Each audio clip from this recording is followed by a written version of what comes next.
शिव सनकादिक आदिक इंचित शेष न पावत पार मेरे बालाजी, शेष न पावत पारे, शेष न पावत पारे। प्रणाम। मैं श्री प्राणनाथ जी का एक सुंदर साथ लालदास हूँ।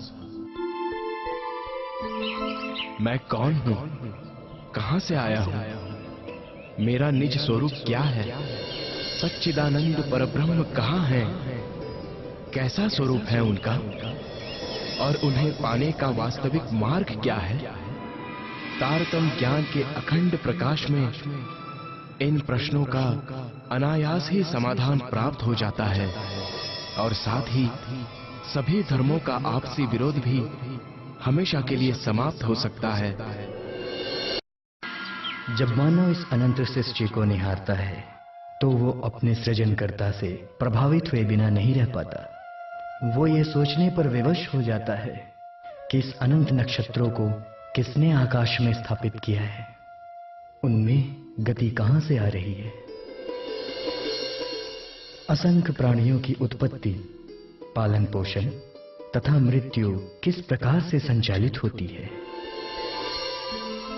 उनके कर्मों के हिसाब से उनके सुख दुख की व्यवस्था कौन कर रहा है। विचित्र प्रकार की असंख्य वनस्पतियों में अद्भुत रंगों से युक्त फूलों का सृजन कौन कर रहा है। चिंतन की इस प्रक्रिया में अनंत सृष्टि को संचालित करने वाली विचित्र सत्ता का अनुभव करता है। और जब भी मानव अपना आत्मनिरीक्षण करता है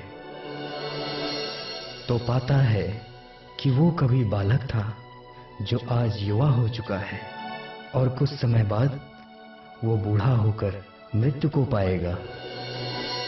तो अब प्रश्न ये है कि शरीर के अंदर बैठी चेतना जो लाखों जन्मों से अनेकों योनियों में भटकती आ रही है, ये आखिर चाहती क्या है। लाखों जन्मों से उसने अनेक माता पिता भाई बहन का संग किया, फिर भी उसमें शांति, आनंद और प्रेम का नामो निशान नहीं मिला है।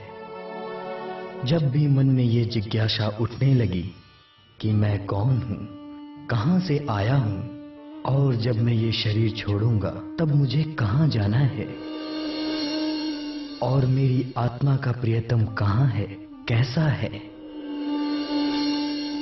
और उसे प्राप्त करने का मार्ग क्या है। सुंदर साथ जी, यदि ऐसे प्रश्नों से मन विचलित हो जाए तो समझो कि हमने आध्यात्म मार्ग पर अपने कदम बढ़ा दिए हैं।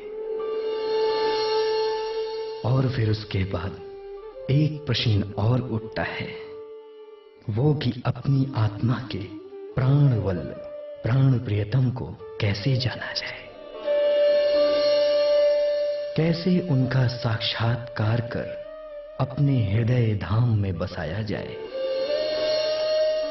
जो सच्चिदानंद परम ब्रह्म है वो मात्र एक हैं, उनके समान ना कोई पहले था ना कोई है और ना कोई भविष्य में होगा।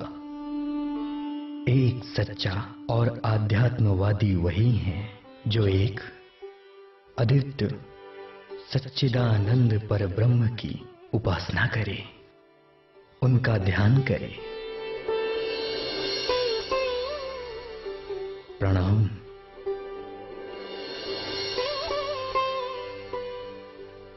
आज के लिए इतना ही, शेष चर्चा कल करेंगे। मेहरराज, आओ बैठो और बताओ कि क्या जिज्ञासाएं हैं तुम्हारी। स्वामी जी, आप ये बताइए कि आपको अपने उन प्रश्नों के उत्तर कैसे मिले थे जो आपने बहुत सुंदर साथ को बताए हैं। स्वामी जी, आपने परमात्मा से साक्षात्कार करने का कौन सा मार्ग चुना था? आज तुम्हें ऐसे प्रश्न करते देखकर हमें अपने बचपन के वो दिन याद आते हैं जब हम भी इसी तरह के प्रश्नों से घिरे रहते थे और एक दिन परेशान होकर घर से निकल पड़े और राह चलते लोगों को रोक रोक कर प्रश्न पूछा करते थे।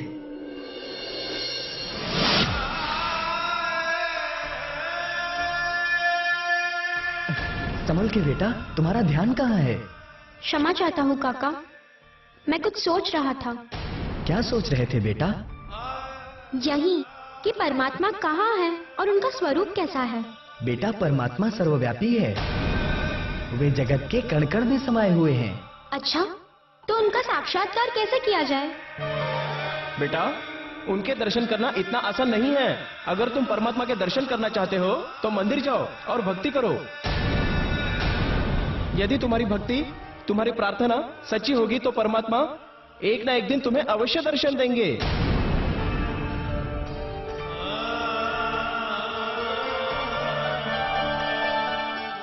यदि परमात्मा जगत के कण कण में वास करते हैं तो फिर उन्हें मैं अपनी भक्ति के द्वारा प्रसन्न करके एक ना एक दिन दर्शन देने के लिए अवश्य बाध्य कर दूंगा। ये लोग ठीक ही कह रहे हैं। मुझे भी मंदिर में जाकर अपनी भक्ति के द्वारा परमात्मा को प्रसन्न करने का प्रयास करना चाहिए।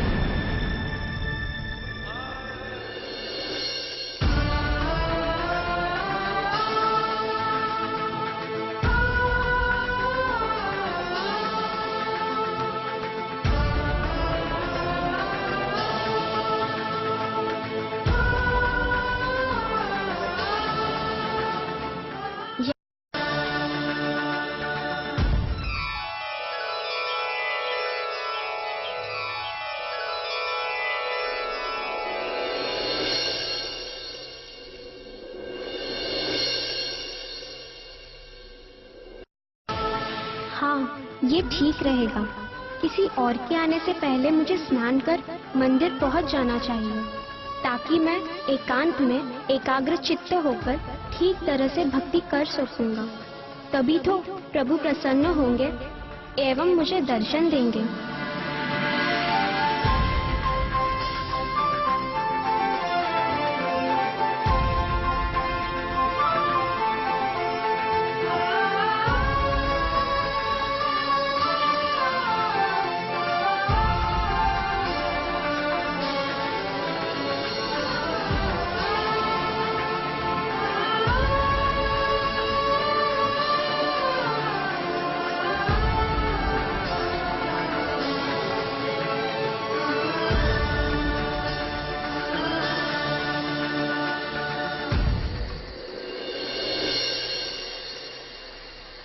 मानखे देह अखंड फल पाइए, सो क्यों पाए के वृथा गंवाइए। ए तो अदक्षिण को अवसर, सो गमावत मांझ निंदर।